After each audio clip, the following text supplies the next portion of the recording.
paz do Senhor, muito bom dia, sejam bem-vindos à nossa leitura bíblica diária nesta segunda-feira e que a sua semana seja aquela semana muito, mas muito abençoada em nome de Jesus. E eu quero convidar você agora a lermos a Bíblia, a palavra de Deus, a imutável, a eterna, aquela que não muda, a palavra. E hoje nós vamos continuar a leitura do segundo livro de Samuel e vamos ler os capítulos 18 e 19 hoje. Que Deus possa falar ao seu coração, em nome de Jesus. Vamos a ela? Vamos? Segundo Samuel capítulo 18, a morte de Absalão. Davi contou os soldados que tinha consigo e pôs sobre eles capitães de 1000 e capitães de 100. Então Davi enviou o povo, uma terça parte sob o comando de Joabe, outra sob o comando de Abissai, filho de Zeruia, e irmão de Joabe, e a outra sob o comando de Itaí, o geteu. E o rei disse ao povo: eu também irei com vocês. Mas eles disseram: o Senhor não deveria ir, porque se formos obrigados a fugir, não se importarão conosco, nem ainda que a metade de nós morra, mas o Senhor vale por 10.000 de nós. Será melhor que da cidade o Senhor nos preste socorro. Davi respondeu: o que vocês acharem melhor, isso farei. O rei se pôs ao lado do portão da cidade, e todo o povo saiu a centenas e a milhares. E o rei deu ordem a Joabe, a Abissai e a Itaí, dizendo: por amor de mim, tratem com brandura o jovem Absalão. Todo o povo ouviu quando o rei dava ordem a todos os capitães a respeito de Absalão. Assim, o povo saiu ao campo a encontrar-se com Israel, e a batalha teve lugar na floresta de Efraim.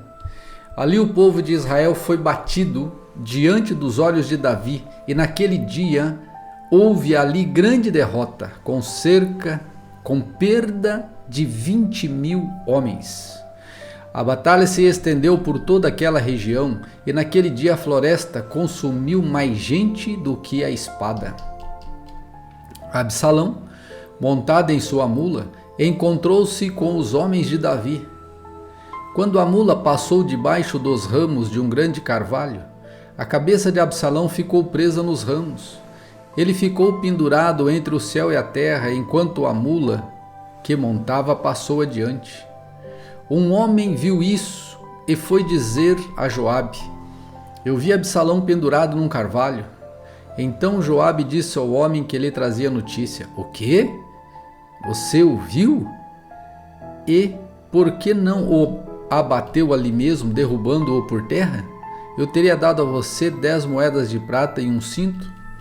Mas o homem disse a Joabe: ainda que me passassem nas mãos 1000 moedas de prata, não estenderia a mão contra o filho do rei, pois ouvimos muito bem o que o rei deu de ordem ao Senhor, a Abissai e a Itaí, dizendo: poupem o jovem Absalão. Se eu tivesse agido traiçoeiramente contra a vida dele, nada disso poderia ser escondido do rei, e nem mesmo o Senhor me defenderia. Então Joabe disse: eu não vou perder mais tempo com você. Joabe pegou 3 dardos e com eles traspassou o coração de Absalão enquanto ele ainda estava vivo, pendurado no carvalho. 10 jovens que levavam as armas de Joabe cercaram Absalão e acabaram de matá-lo. Então Joabe tocou a trombeta e o povo voltou a perseguir Israel, porque Joabe deteve o povo. Levaram Absalão e o jogaram numa grande cova na floresta, e levantaram sobre ele um enorme monte de pedras. E todo Israel fugiu, cada um para sua casa.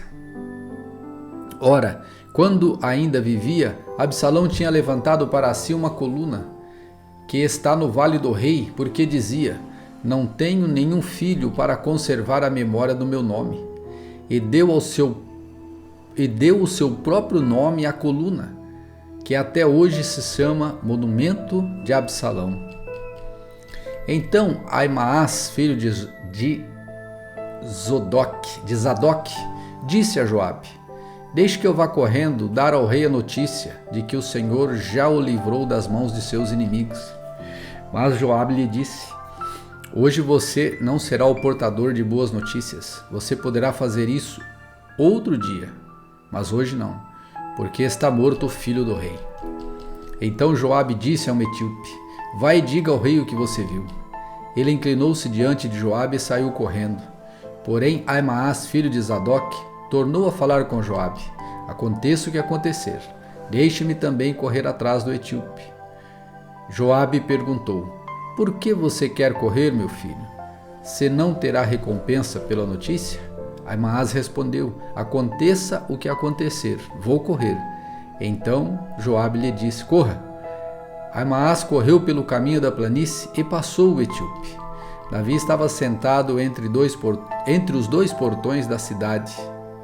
A sentinela subiu ao terraço do portão, sobre a muralha, e levantando os olhos, viu que um homem vinha correndo sozinho.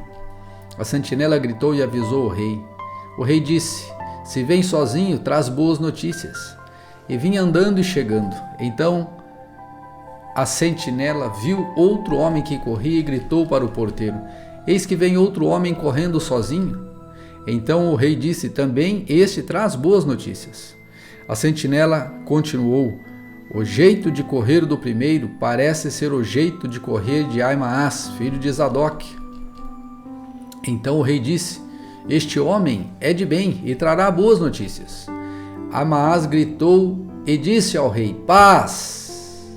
Inclinou-se diante do rei com o rosto em terra e disse: bendito seja o Senhor, seu Deus, que nos entregou os homens que levantaram a mão contra o rei, meu senhor. Então o rei perguntou: vai bem o jovem Absalão? Aimaas respondeu: vi um grande alvoroço quando Joabe enviou este teu servo, ó rei, porém não sei o que era. O rei disse: fique ali ao lado e espere. E ele ficou ao lado e esperou. Então o etíope chegou e disse: boas notícias para o rei, meu senhor. Hoje o Senhor livrou o rei das mãos de todos os que se levantaram contra ele, contra o Senhor, ó rei. Então o rei perguntou ao etíope: vai bem o jovem Absalão? O etíope respondeu: que aquilo que aconteceu com aquele jovem aconteça com os inimigos do rei, meu senhor, e todos os que se levantam contra ele. Então o rei, profundamente comovido, subiu à sala que estava por cima do portão e chorou. E andando dizia: meu filho Absalão, meu filho Absalão, quem me dera que eu tivesse morrido em seu lugar. Absalão, meu filho, meu filho. Segundo Samuel 19, disseram a Joabe: eis que o rei anda chorando e se lamentando por Absalão. Assim a vitória se tornou naquele mesmo dia em luto para todo o povo, porque naquele dia o povo tinha ouvido dizer: o rei está de luto por causa de seu filho. Naquele mesmo dia o povo entrou às escondidas na cidade, como faz quando foge envergonhado da batalha. O rei tinha coberto o rosto e exclamava em alta voz: meu filho Absalão, Absalão, meu filho, meu filho. Então Joabe entrou na casa do rei e lhe disse: hoje o rei envergonhou a face de todos os seus servos, que hoje mesmo livraram a sua vida, a vida de seus filhos e de suas filhas, e a vida de suas mulheres e de suas concubinas. Você ama os que o odeiam e odeia os que o amam. Hoje dá a entender que os seus comandantes e soldados não têm qualquer valor, porque agora entendo que, se Absalão estivesse vivo e todos nós hoje estivéssemos mortos, então você estaria contente. Agora levante-se, saia e diga uma palavra de encorajamento aos seus soldados. Juro pelo Senhor que, se não sair nenhum só homem, ficará com você esta noite. Este mal seria maior do que todos os que têm vindo sobre você desde a sua mocidade até agora. Então o rei se levantou e sentou-se junto ao portão da cidade. E anunciaram isso a todo o povo, dizendo: eis que o rei está sentado junto ao portão da cidade. E todo o povo veio apresentar-se diante do rei. Ora, Israel havia fugido, cada um para a sua tenda. Todo o povo, em todas as tribos de Israel, andavam discutindo entre si, dizendo: O rei nos tirou das mãos de nossos inimigos, livrou-nos das mãos dos filisteus, e agora fugiu da terra por causa de Absalão. Absalão, a quem ungimos sobre nós, morreu na batalha. Agora, por que vocês estão calados e não fazem com que o rei volte? Então o rei Davi mandou dizer aos sacerdotes Zadok e Abiatar: Perguntem aos anciãos de Judá, por que vocês seriam os últimos a trazer o rei de volta ao seu palácio, visto que aquilo que o rei de todo Israel já chegou aos ouvidos do rei? Ou melhor, perguntem aos anciãos de Judá, por que vocês seriam os últimos a trazer o rei de volta ao seu palácio, visto que aquilo que todo Israel dizia já chegou aos ouvidos do rei? Vocês são meus irmãos, são do mesmo povo que eu. Por que então seriam os últimos a trazer o rei de volta? Digam a Amasa: você não é da mesma família que eu? Que Deus me castigue se você não vier a ser para sempre comandante do meu exército em lugar de Joabe. Com isso o rei removeu o coração de todos os homens de Judá. Ou melhor, com isto o rei moveu o coração de todos os homens de Judá, como se fossem um só homem. E mandaram dizer ao rei: volte com todos os seus servos. Então o rei voltou e chegou ao Jordão.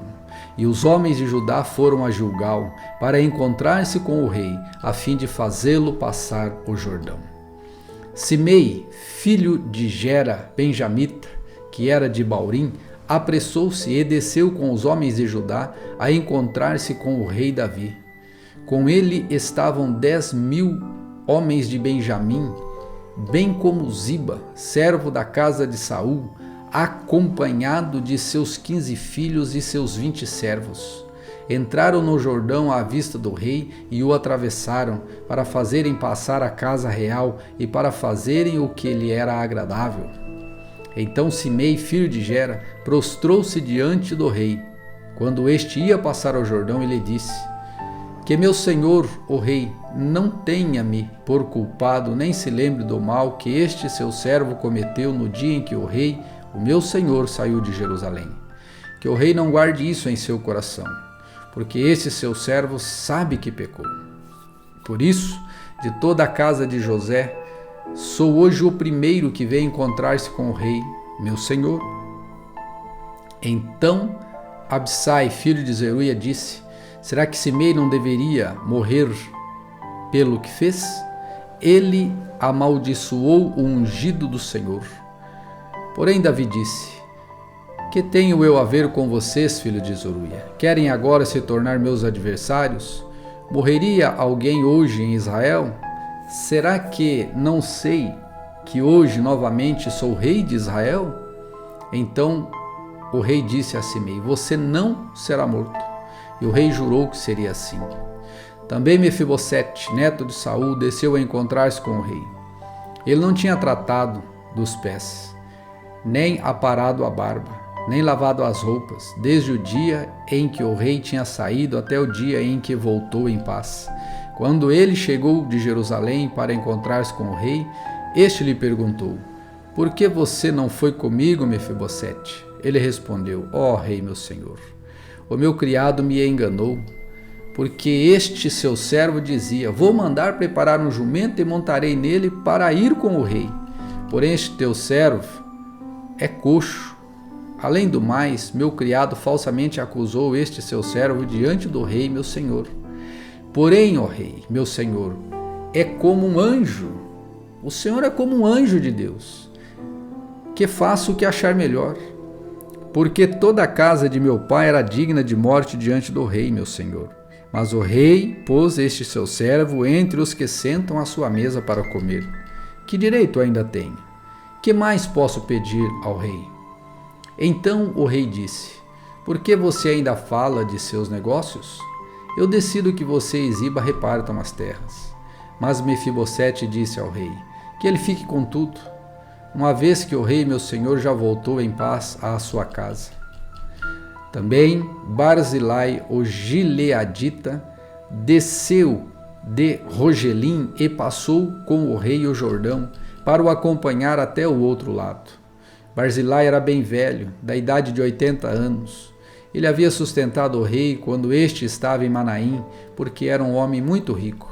O rei disse a Barzilai: venha comigo e eu o sustentarei em Jerusalém. Mas Barzilai respondeu ao rei: quantos serão ainda os dias dos anos da minha vida? Não vale a pena subir com o rei a Jerusalém. Hoje tenho 80 anos. Poderia eu discernir entre o que é bom e o que é mal? Poderia este teu servo perceber o sabor do que come e do que bebe? Poderia eu ainda ouvir a voz dos cantores e das cantoras? E por que este seu servo se tornaria ainda um peso ao rei, meu senhor? Este seu servo irá com o rei só um pouco além do Jordão, porque o rei iria. E por que o rei iria me retribuir com tal recompensa? Deixe que este seu servo volte, e morrerei na minha cidade, e serei sepultado junto de meu pai e de minha mãe. Mas aqui está o meu servo Quimã, deixe que ele passe com o rei, meu senhor. Faça por ele o que achar melhor. O rei respondeu: Quimã passará comigo, e eu farei por ele o que você achar melhor. E tudo que você me pedir, isso farei por você. Todo o povo passou o Jordão e o rei também passou. E o rei beijou Barzilai e o abençoou. E Barzilai voltou para casa. Dali, o rei foi para Gilgal e Quimã foi com ele. Todo o povo de Judá e metade do povo de Israel acompanharam o rei. E eis que todos os homens de Israel vieram falar com o rei e disseram: porque os nossos irmãos, os homens de Judá, roubaram o rei e o trouxeram para este lado do Jordão com a casa dele e todos os servos de Davi? Então todos os homens de Judá responderam aos homens de Israel: porque o rei é nosso parente. E por que estão irados por causa disso? Será que comemos à custa do rei, ou ele nos deu algum presente? E os homens de Israel responderam aos homens de Judá e disseram: nós temos 10 vezes mais direito sobre o rei do que vocês. E Davi é mais nosso do que de vocês. Por que então fizeram pouco caso de nós? Não fomos nós os primeiros a falar em trazer o nosso rei de volta? Porém a palavra dos homens de Judá foi mais dura do que a palavra dos homens de Israel.